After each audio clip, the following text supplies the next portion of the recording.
علیہ السلام کی اونٹنی کا واقعہ۔ سمود کا زمانہ عاد کے بعد کا ہے۔ سمود عاد کی طرح بت پرست قوم تھی۔ اس قوم کے لوگوں کی عمر بہت لمبی ہوا کرتی تھی۔ آدمی مٹی سے گھر بناتا تو اس کی موت سے پہلے وہ گھر گر پڑتا تھا۔ چنانچہ انہوں نے پہاڑ کھود کر گھر بنانے شروع کر دیے۔ اللہ تعالیٰ نے انہی میں سے ایک نیک بندے کو نبی بنا کر ان کے اندر بھیجا۔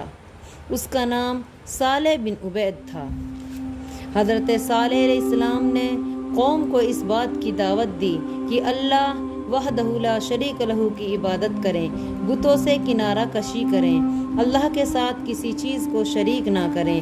کچھ لوگ ایمان لائے لیکن اکثر نے کفر کیا، زبان اور عمل سے انہیں اذیت دی اور انہوں نے آپ کو شہید کرنے تک کا پلان کر لیا۔ حضرات، ہوا یوں کہ حضرت صالح کی قوم نے کہا کہ اے صالح، اگر تو اللہ کا سچا نبی اور رسول ہے تو کوئی معجزہ یا نشانی پیش کر۔ حضرت صالح علیہ السلام نے فرمایا، اگر میں تمہارا مطالبہ اسی انداز سے پورا کر دوں جیسے تم نے کہا ہے تو کیا تم واقعی مجھ پہ ایمان لے آؤ گے؟ جو میں اللہ کا دین لے کے آیا ہوں، کیا تم اس دین میں میری تصدیق کرو گے؟ انہوں نے کہا، ہاں، ہم تم پہ ایمان لائیں گے اور تمہاری تصدیق کریں گے۔ صالح کی قوم نے چٹان سے ایک بڑی حاملہ اونٹنی کا مطالبہ کیا تو صالح علیہ السلام نے نماز ادا کی، پھر اللہ سے دعا کی تو اللہ پاک نے ان کے لیے ایک اونٹنی نکال دی۔ حاملہ اونٹنی نکال دی جس میں وہ تمام صفات موجود تھی جو مطالبہ کرنے والوں نے مانگ کی تھی۔ جب انہوں نے اس معجزے کو اپنی آنکھوں سے دیکھا تو انہیں اس کی عظمت کا احساس ہوا اور وہ اس کو دیکھ کے اس کی طرف راغب ہوئے۔ یہ اللہ کی قدرت کی ایک واضح نشانی تھی۔ صالح کی نبوت کا ایک کھلا ثبوت تھا۔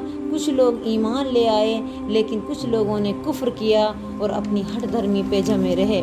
وہ اونٹنی ان میں موجود رہی، اس کا ایک چھوٹا بچہ تھا۔ اس علاقے میں وہ چرتی اور ان کا وہاں کا پانی پیتی۔ جب وہ پانی پیتی تو پورے کنویں کا پانی پی جاتی تھی۔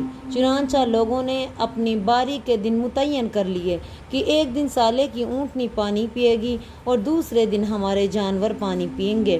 اس طرح انہوں نے باری لگا لی۔ ایک عرصہ تک یہ معاملہ یوں ہی چلتا رہا۔ آخر ان کے سردار جمع ہوئے اور انہوں نے مشورہ کیا کہ کسی بھی طرح اس اونٹنی کو قتل کر دیا جائے۔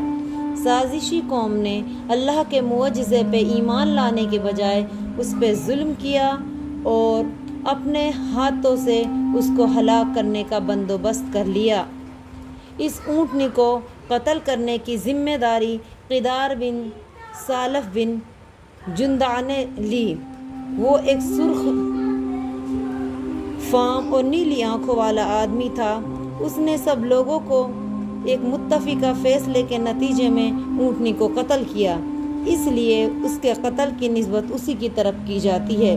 ظالم لوگوں نے اس اونٹنی کو مل کے قتل کر دیا۔